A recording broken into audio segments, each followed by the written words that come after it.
Movie की start में हमें दिखाया जाता है कि पूरे साउथ कोरिया में एक ज़ोंबी वायरस फैल चुका है और बचे हुए लोग शिप्स के जरिए दूसरे मुल्कों में जा रहे होते हैं। और यहाँ दूसरी तरफ हम कैप्टन जियोंग को देखते हैं जो अपनी बहन, इसके बेटे और अपने ब्रदर इन लॉ चोई को लेकर एक शिप की तरफ जा रहा था। और तभी इनकी गाड़ी के सामने एक आदमी आ जाता है जो इनसे मदद मांगता है, लेकिन जियोंग इस आदमी को इन्फेक्टेड समझकर इसकी मदद करने से मना कर देता है। लेकिन तभी वहाँ उस आदमी की वाइफ भी आ जाती है और वो जियोंग से कहती है कि आप कम से कम हमारी बेटी को ही अपने साथ ले जाएं। पर जियोंग अपनी फैमिली को खतरे में नहीं डाल सकता था और वो इन्हें इग्नोर करके वहाँ से चला जाता है। और अब वो अपनी फैमिली को लेकर एक शिप में चला जाता है जो साउथ कोरिया से जापान की तरफ जा रहा था। और तभी एक सोल्जर जियोंग को बताता है कि अब ये शिप जापान की बजाय हांगकांग की तरफ जाएगा। और फिर जियोंग अपने कमांडर से जापान ना जाने की वजह पूछने के लिए आता है, पर कमांडर इसे कुछ भी बताने से इनकार कर देता है। और तभी जियोंग को पता चलता है कि जिस कैबिन में इसकी फैमिली है उसी कैबिन में गलती से एक इन्फेक्टेड आदमी भी घुस गया है। अब जियोंग जल्दी से उस कैबिन की तरफ जाता है और वहाँ इसे वो इन्फेक्टेड आदमी भी मिल जाता है जिसे वो शूट कर देता है, लेकिन अब बहुत देर हो चुकी थी। और जैसे ही जियोंग कैबिन में पहुंचता है तो वो देखता है कि अब वहाँ सब लोग इन्फेक्टेड हो चुके थे, जिनमें इसकी बहन का बेटा भी शामिल था, जिसे देखकर इसे काफी दुख होता है। लेकिन अब जियोंग अपनी बहन को वहाँ से लेकर जाने की कोशिश करता है क्योंकि वो इन्फेक्टेड लोग इन पर कभी भी हमला कर सकते थे। लेकिन इसकी बहन अपने बेटे को छोड़कर जाने से मना कर देती है और तभी वो इन्फेक्टेड लोग इन पर हमला करना शुरू कर देते हैं। कुछ ज़ोंबीज को तो जियोंग शूट कर देता है, लेकिन ज़ोंबीज की तादाद ज्यादा होने की वजह से उसे मजबूरन कैबिन से बाहर निकलकर कैबिन को लॉक करना पड़ता है। और तभी यहाँ जियोंग का ब्रदर इन लॉ चोई भी आ जाता है, लेकिन जियोंग इसे कैबिन में जाने से मना करता है। और यहाँ चोई अपनी आंखों के सामने अपनी बीवी और बच्चे को मरता देख बहुत दुखी होता है। और अब यहाँ पर सीन शिफ्ट होता है और हमें 4 साल बाद का टाइम दिखाया जाता है, जहां हम हांगकांग में जियोंग को देखते हैं जिसे कुछ गुंडे अपने साथ चलने को बोलते हैं। और जब जियोंग वहां पहुंचता है तो वो देखता है कि चोई वहां पहले से ही मौजूद था। और तभी वहां पर उन गुंडों का बॉस आता है और वो इन्हें एक ऑफर देता है कि वो 4 लोगों की टीम बनाकर पेनिनसुला वापस जाएंगे और वहां से एक पैसों से भरा फूड ट्रक लेकर वापस आएंगे जिसमें तकरीबन $20 मिलियन हैं। और वो इन्हें बताता है कि अगर वो ऐसा करते हैं तो वो इसमें से आधी रकम इन्हें दे देगा। और वो इन्हें बताता है कि ज़ोंबीज को रात में दिखाई नहीं देता, इसलिए वो रात में आसानी से अपना काम करके वापस आ सकते हैं। लेकिन जियोंग ऐसा करने से मना कर देता है और अब जियोंग चोई के साथ बाहर खाना खाने के लिए जाता है। और तभी वहां पर कुछ लोग इन्हें बुली करना शुरू कर देते हैं। दरअसल हांगकांग के लोग साउथ कोरिया से आए लोगों को ज्यादा पसंद नहीं करते थे। ये सब देखकर जियोंग को काफी गुस्सा आता है, जिस वजह से वो इस मिशन के लिए मान जाता है। और अब वो इन्हें एक शिप की मदद से पेनिनसुला लेकर जाने लगते हैं। और यहाँ हम जियोंग और चोई के साथ 2 और लोगों को भी देखते हैं। और अब वो गुंडे इन्हें 2 सैटेलाइट फोन देकर बताते हैं कि जब इनको वो ट्रक मिल जाए तो वो इन्हें फोन करके बता दें और फिर वो इन्हें लेने के लिए पोर्ट पर आ जाएंगे। और अब वो किनारे पर पहुंचकर एक गाड़ी की मदद से उस जगह पर पहुंच जाते हैं और इन्हें वहां पर एक ट्रक दिखाई देता है। और अब जियोंग उस ट्रक को चेक करने के लिए जाता है, लेकिन ये वो ट्रक नहीं होता। और तभी इसे पास में एक गिरी हुई बिल्डिंग से कुछ आवाजें सुनाई देती हैं। और जैसे ही वो देखने के लिए जाता है तो अचानक जियोंग को वहां बहुत से ज़ोंबीज दिखाई देते हैं और वो फौरन से गाड़ी की तरफ भागता है। और अब ये लोग पैसों से भरे ट्रक को ढूंढने के लिए आगे जाने लगते हैं, जहां इन्हें एक और ट्रक दिखाई देता है। और अब ये लोग उस ट्रक को चेक करने के लिए जाते हैं और खुशकिस्मती से ये वही पैसों से भरा ट्रक होता है। और अब वो ट्रक को लेकर जाने के लिए जैसे ही इसे स्टार्ट करने के लिए जाते हैं तो इन्हें ड्राइवर सीट पर एक ज़ोंबी दिखाई देता है जो इन्हें लगता है कि शायद मर चुका है। और जैसे ही चोई इसे बाहर फेंकने लगता है तभी अचानक वो ज़ोंबी चोई पर हमला कर देता है। ये देखकर जियोंग उस ज़ोंबी को शूट कर देता है, लेकिन उस गोली की आवाज़ सुनकर बहुत से ज़ोंबीज तेज़ी से इनकी तरफ बढ़ने लगते हैं। कुछ ज़ोंबीज को तो जियोंग शूट कर देता है, लेकिन फिर और ज़्यादा ज़ोंबीज आने की वजह से इन्हें वहां से भागना पड़ता है। और खुशकिस्मती से ये वहां से ट्रक निकालने में कामयाब हो जाते हैं। और अब ये लोग काफ़ी खुश होते हैं कि इन्होंने कितनी आसानी से ये काम पूरा कर लिया है। लेकिन तभी एक आदमी इन पर फायर बॉल्स फेंकने लगता है, जिससे ज़ोंबीज इन्हें देख लेते हैं और इन पर हमला करना शुरू कर देते हैं, जिससे इनकी गाड़ी का एक्सीडेंट हो जाता है और जियोंग गाड़ी से बाहर जाकर गिर जाता है। और तभी वो देखता है कि ज़ोंबीज़ ने इसके साथियों पर हमला कर दिया है, जिसे देखकर इसे लगता है कि शायद इसके साथी अब मर चुके हैं। लेकिन चोई उन ज़ोंबीज़ से बचकर ट्रक के अंदर छुप जाता है और तभी कुछ ज़ॉम्बीज़ जियोंग पर भी हमला कर देते हैं। लेकिन जैसे ही ज़ॉम्बीज़ इसे मारने लगते हैं तभी वहाँ पर एक गाड़ी आती है जिसमें जियोंग एक लड़की जून और इसकी छोटी बहन यूजिन को देखता है और वो जियोंग को गाड़ी में बैठने को कहती है।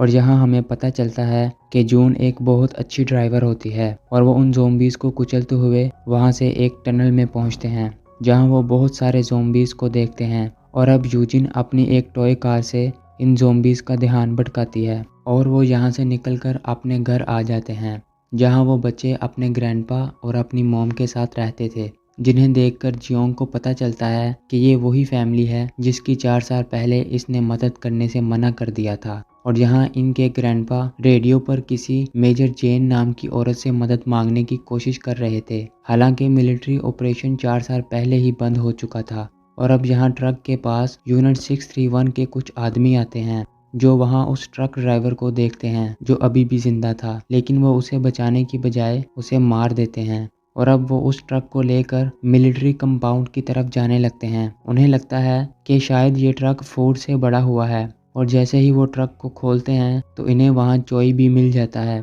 और वो इसे एक ज़ॉम्बी गेम का हिस्सा बनाने के लिए ले जाते हैं जिसमें ये लोग इंसानों और ज़ॉम्बीज़ को 4 मिनट्स के लिए खुला छोड़ देते हैं। और जो इंसान 4 मिनट्स तक उन ज़ॉम्बीज़ से बचने में कामयाब हो जाता है सिर्फ उन्हें ही ये लोग खाना देते थे।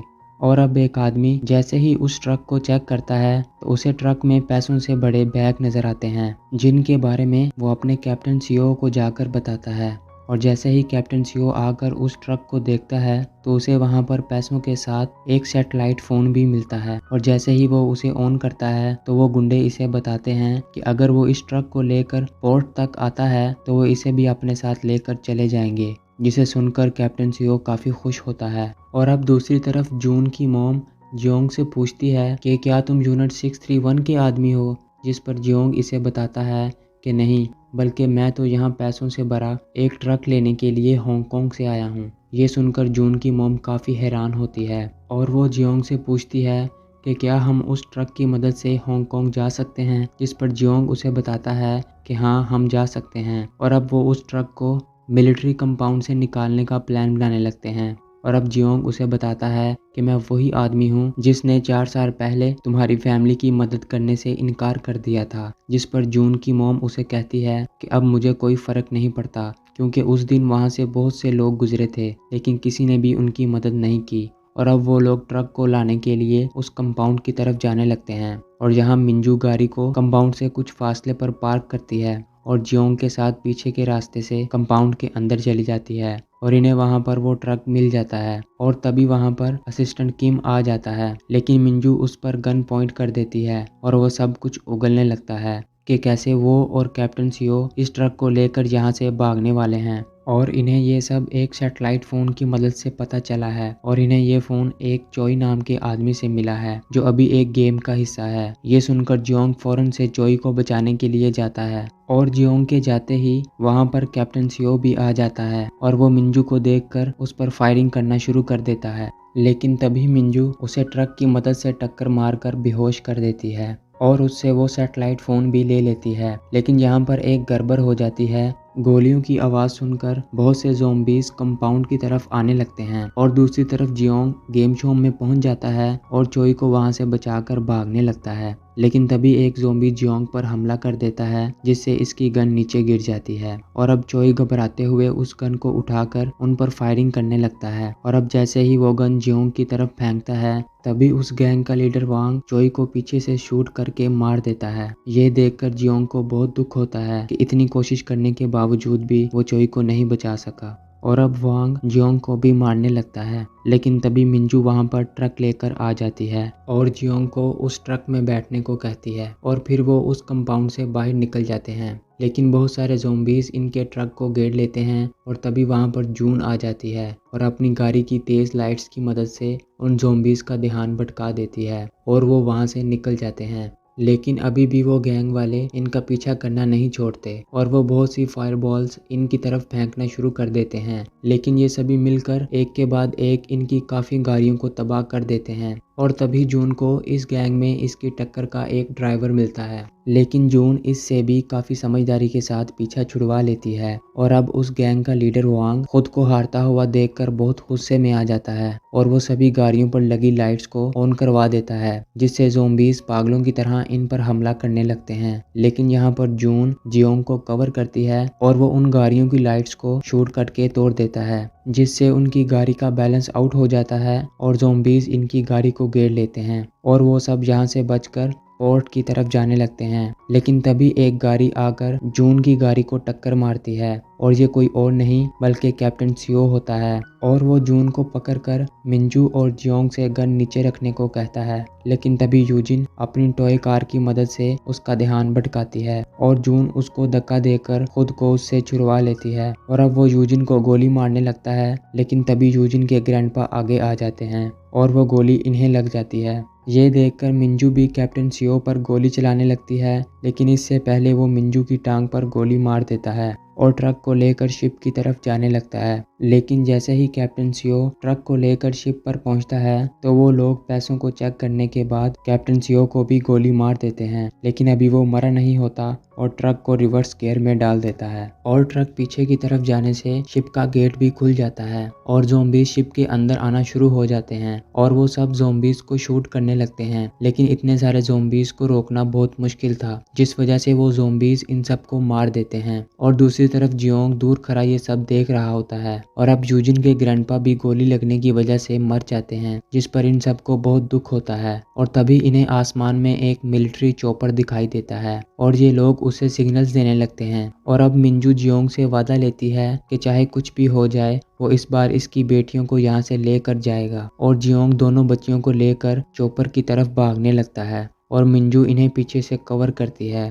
और वो जोर से एक ट्रक का हॉर्न बजा देती है, जिससे सभी ज़ोंबीज का ध्यान उस ट्रक की तरफ चला जाता है। और अब जैसे ही जून उस चॉपर के पास पहुंचती है तो वो वहां पर उसी मेजर जेन को देखती है जिसके बारे में इनके ग्रैंडपा ने इन्हें बताया था। और अब जून इनसे कहती है कि वो इसकी मॉम को भी बचा लें, जिस पर मेजर जेन कहती है कि अब हालात हमारे काबू में नहीं हैं। ये सुनकर जून इस पर गन पॉइंट कर देती है, लेकिन तभी वो देखती है कि इसकी मॉम खुदकुशी करने वाली हैं, जिसे देखकर ये दोनों बच्चियां पागलों की तरह रोने लगती हैं। और तभी जियोंग को ख्याल आता है कि चाहे कुछ भी हो जाए वो इनकी मॉम को बचा कर ही रहेगा और अब वो मिंजू को बचाने के लिए जाता है। और अब यहाँ मिंजू को भी बचने की उम्मीद नजर आने लगती है और वो उन ज़ोंबीज पर फायर करना शुरू कर देती है। और अब जियोंग मिंजू को कवर करता है और उन ज़ोंबीज को मारते हुए उसको लेकर चॉपर के पास आ जाता है और अब वो सब चॉपर में बैठकर सही सलामत कोरिया से निकल जाते हैं और यहाँ पर ये मूवी एंड हो जाती है। Thanks for watching.